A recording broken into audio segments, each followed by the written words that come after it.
Morning everyone. आज हमने कौन सा चैप्टर स्टार्ट करना है? Unit number 10। इससे पहले आगे के जो चैप्टर्स हैं उनको हमने एक नंबर पीछे लिखा था क्योंकि चैप्टर डिलीट हुआ था ना इससे, ठीक है। अब इसका सीरियल नंबर एक्चुअल रहेगा जो बुक में है वही, ठीक है। सब इम्पोर्टेंट टर्म्स, ठीक है। करने से पहले मैं आपको बता दूं सर्कल क्या है। सर्कल आप आज से नहीं बड़ी पहले से पढ़ते आ रहे हैं सर्कल है क्या, ठीक है। Have you any idea about circle?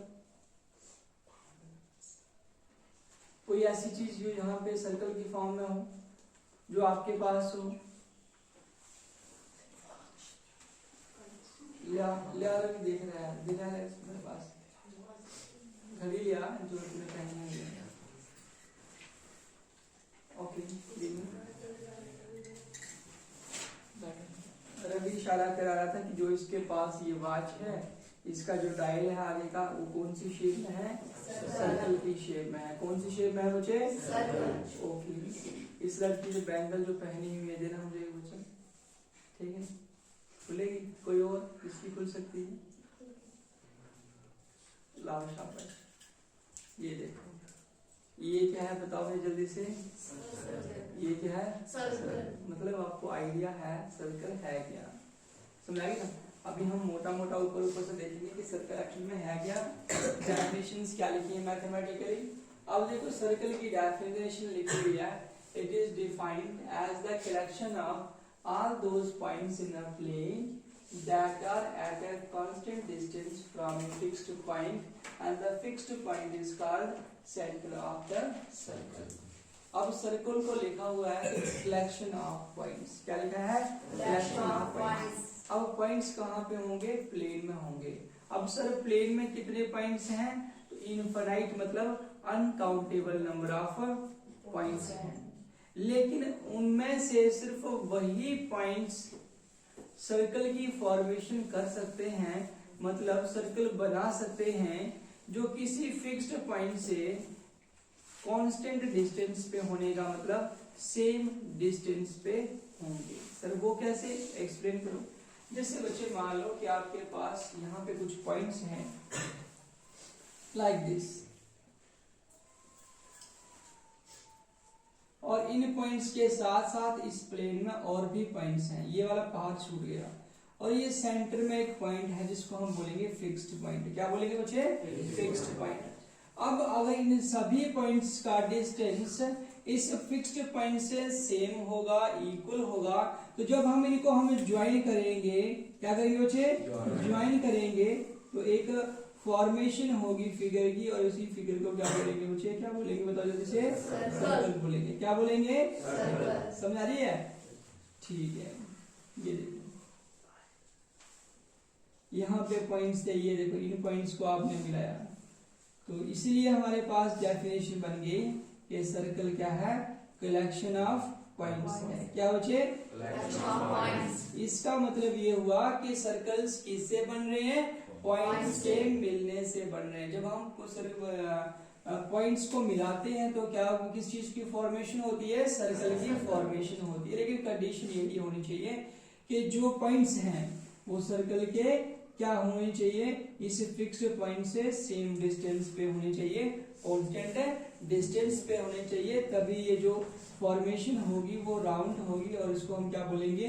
Circle बोलेंगे। क्या बोलेंगे बच्चे? सर्कल। और कोई भी चीज जो इस शेप में होगी तो उसको क्या बोलेंगे? सर्कल बोलेंगे। क्या बोलेंगे बच्चे? सर्कल। उसके बाद दूसरी डेफिनेशन है रेडियस। क्या है? रेडियस। तो रेडियस के लिए लिखा हुआ है it is defined as the distance of any point of a circle from its center. तो सर हम लोग इससे पहले तो पढ़ते आ रहे हैं कि it is a line segment. हमने बड़ी बार पढ़ा कि ऐसी लाइन सेगमेंट जो कि सर्कल के किसी भी पॉइंट को सर्कल के सेंटर से मिलाए उसको हम क्या बोलते हैं? रेडियस बोलते हैं। तो सर अभी आपने लिखा हुआ डिस्टेंस है, तो डिस्टेंस भी क्या होगा? लाइन ही होगी वो, ठीक है, एक ही मीनिंग है। It is defined as the distance of any point of a circle from its center. It is denoted by r and defined as r equals to d upon 2 बड़ी बार यूज किया। अब circle पे देखो ये बड़े सारे points हैं, जैसे मान लो ये पॉइंट जो है ये P1 है, ये वाला क्या है बच्चे? P2 है, ये वाला क्या है? P3 है, ऐसा कुछ, ठीक है। और देखो P1 का डिस्टेंस सेंटर से जो होगा उसको क्या बोलेंगे, रेडियस बोलेंगे। P2 का जो होगा उसको भी क्या बोलेंगे, रेडियस बोलेंगे। P3 का जो होगा उसको भी क्या बोलेंगे, रेडियस। मतलब सर्कल पे कोई भी पॉइंट और उसका डिस्टेंस सर्कल के सेंटर से उसको हम क्या बोलेंगे, रेडियस बोलेंगे। क्या बोलेंगे उसे, रेडियस। या फिर ऐसे भी लिख सकते हैं कि ऐसी लाइन जो सर्कल के सेंटर को किसी पॉइंट के साथ मिलाए, ऐसी लाइन को क्या बोलेंगे, रेडियस बोलेंगे। उसके बाद आ गया कॉर्ड। कॉर्ड क्या बचे, a line segment which joins any two points of a circle. ऐसी कोई भी लाइन जो सर्कल के 2 पॉइंट्स को आपस में मिलाएगी। जैसे मान लो यहाँ पे एक लाइन सेगमेंट है जो P1 और P3 को मिला रही है। किसको मिला रही है, P1 और P3 को। तो P1 और P3 दोनों ही सर्कल के कोई 2 पॉइंट हैं और इनको मिलाने वाली लाइन को क्या बोलेंगे, क्या बोलेंगे उसे, आप समझा रहे कुछ। उसके बाद आगे चलते हैं डायमीटर पे। It is the chord of a circle. बोला डायमीटर कोई अलग चीज नहीं है, ये भी क्या है, कॉर्ड ही है। अगर ये कॉर्ड है तो इसका मीनिंग ये हुआ ये सर्कल के 2 पॉइंट्स को मिलाती है। लेकिन ये कॉर्ड कहां से पास करती है, सर्कल के सेंटर से पास करती है। तो लिखा हुआ है it is a cord of the circle that passes through the center of the circle. It is the longest chord of the circle. क्या लिखा हुआ है, it is the longest chord of the circle. It is denoted by D and is always twice the radius of the circle. और radius के twice के बराबर होती है, डबल के बराबर होती है, दोगुनी के बराबर होती है। सर कैसे, जैसे मान लो कि यहाँ पे P1 पॉइंट है, ये P2 है, ये क्या है P3, और इसके P1 के सामने मान लो यहाँ पे एक पॉइंट है P4। कौन सा वाला है, P4। और ये लाइन देखो जो सर्कल के सेंटर से पास हो और साथ में दोनों पॉइंट्स को क्या करे, ज्वाइन करे, इसको हम क्या बोलेंगे बच्चे, बताओ जल्दी से, डायमीटर बोलेंगे। एक्चुअल में है ये कॉर्ड ही, लेकिन ऐसी कॉर्ड जो सर्कल के सेंटर से पास करे उसको हम क्या बोलेंगे, बताओ क्या बोलेंगे, डायमीटर बोलेंगे। और डायमीटर का फार्मूला क्या होता है, D=2R। ओके, फिर उसके बाद है सेगमेंट। अब ये सेगमेंट है सर्कल का, लाइन सेगमेंट नहीं है। लाइन सेगमेंट अलग चीज है और ये क्या है, सेगमेंट है। और सेगमेंट को लिखा है it is the region. Region होती है जगह, है ना। इट इज द रीजन, किसका region, circle. It is the region of a circle. यहां मैंने शायद थोड़ा मिसप्रिंट हो गया। It is the region of a circle bounded by its chord and arc. मतलब किसी भी सर्कल में ये हो गई ए बी, क्या हो गई यहाँ पे कॉर्ड, और यहाँ से यहाँ ये लाइन ए बी को कॉर्ड क्यों बोलेंगे, क्योंकि वो सर्कल के 2 पॉइंट्स को मिला रही है, ए और बी को। और इस वाली लाइन को क्या बोलेंगे, इसको क्या बोलेंगे, कर्व लाइन को बोलते हैं आर्क। क्या बोलते हैं, आर्क। कॉर्ड और आर्क के बीच में आने वाले रीजन को, आने वाली जगह को हम क्या बोलेंगे, सेगमेंट बोलेंगे। क्या बोलेंगे, सेगमेंट। और सर्कल की, किसी भी सर्कल की एक कॉर्ड उसको 2 सेगमेंट्स में डिवाइड कर सकती है। जैसे नीचे की तरफ देखो तो ये कॉर्ड और ये क्या आ गया, आर्क। ये कॉर्ड तो ऊपर की तरफ भी ये क्या हुई, देखो आर्क। इसका मतलब ये हुआ कि नीचे वाले पार्ट को भी हम सेगमेंट बोल सकते हैं और ऊपर वाले को भी हम क्या बोल सकते हैं, सेगमेंट बोल सकते हैं। जो छोटा वाला है वो माइनर सेगमेंट और जो बड़े वाला है वो मेजर। सारे बोलो, मेजर सेगमेंट। ओके, उसके बाद आता है सेक्टर। क्या था बच्चे, सेक्टर। बोले it is the region of a circle, same ये भी रीजन है सर्कल का। बाउंडेड बाय, इसके द्वारा बाउंड किया है, it's 2 radii and arc. And मतलब एक, ठीक है। और जिसमें मतलब अगर 1 ना भी लिखे और लिखते हैं तो मतलब क्या है, एक है। इसी तरीके से एंड लिखेंगे तो उसका मतलब भी एक है। यहाँ देखो ओ ए और ओ बी, सर्कल की कितनी रेडियाई हुई, 2 रेडियाई हुई। Yes sir. रेडियस होता है सिंगुलर और रेडियाई होता है प्लूरल, ठीक है। एक वचन और क्या, बहुवचन, ठीक है। 2 रेडियाई और एक आर्क के बीच में आने वाले रीजन को क्या बोलेंगे, सेक्टर। इसी तरीके से ये 2 रेडियस हैं तो ये भी 2 आर्क है। आने वाले रीजन को क्या बोलेंगे? सेक्टर। छोटे वाले को बोलेंगे माइनर सेक्टर और बड़े वाले को बोलेंगे मेजर सेक्टर। समझाई? उसके बाद नेक्स्ट आ जाओ आगे, tangent to a circle. Next definition is tangent to a circle. अब किसी भी सर्कल का टेंजेंट क्या है वो हम सीखेंगे। देखो, a line that intersects the circle at exactly one point and the point where tangent intersects या फिर touches the circle is called point of contact। तो टेंजेंट को क्या लिखा है? A line. टेंजेंट क्या है? एक लाइन है और वो लाइन है जो सर्कल को एग्जैक्टली 1 पॉइंट पे इंटरसेक्ट करती। ठीक है। जैसे मान लो कि ये आपके पास क्या है? सर्कल है और इस सर्कल का सेंटर क्या है? क्या है? ओके। उसके बाद यहाँ पे एक्स वाई एक क्या है? लाइन है। स्पीक लाउडली, क्या है? लाइन। ओके। और ये लाइन इस सर्कल को इस P पॉइंट पे क्या कर रही है? टच कर रही है या फिर इंटरसेक्ट कर रही है।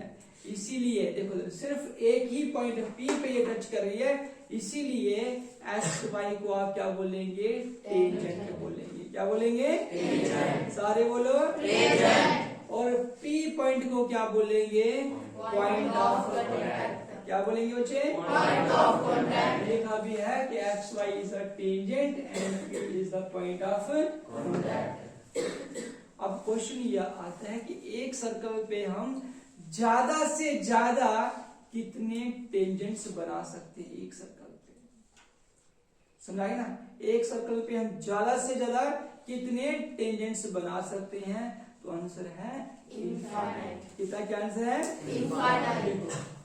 A circle can have an infinite number of tangents because a circle is the collection of क्या लिखा है? Infinite number of points। अब कोई सर्कल होगा तो किससे बना होगा? वो पॉइंट्स को मिलने से बनता है, क्योंकि डेफिनेशन में आपने पढ़ा ना, circle is the collection of points, है ना?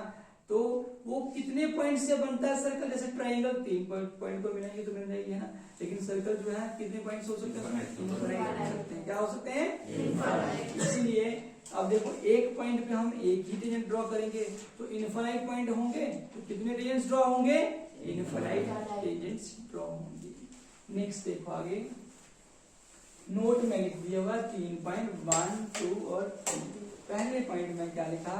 From a point inside the circle, no tangent is drawn to the circle। Circle के अंदर कोई पॉइंट होगा तो वहां से हम सर्कल पे कोई भी टेंजेंट ड्रॉ नहीं कर सकते हैं। जैसे यहाँ पे देखो हमारे पास एक सर्कल है जिसका सेंटर हमने क्या लिया हुआ है? सेंटर जैसे मान लो क्या लिया है? O लिया है। और इसके अंदर हमने एक पॉइंट लिया है, कौन सा वाला बच्चे? A। और ये पॉइंट सर्कल के अंदर होने की वजह से यहाँ से कोई भी टेंजेंट सर्कल पे ड्रॉ नहीं हो सकता। ओके।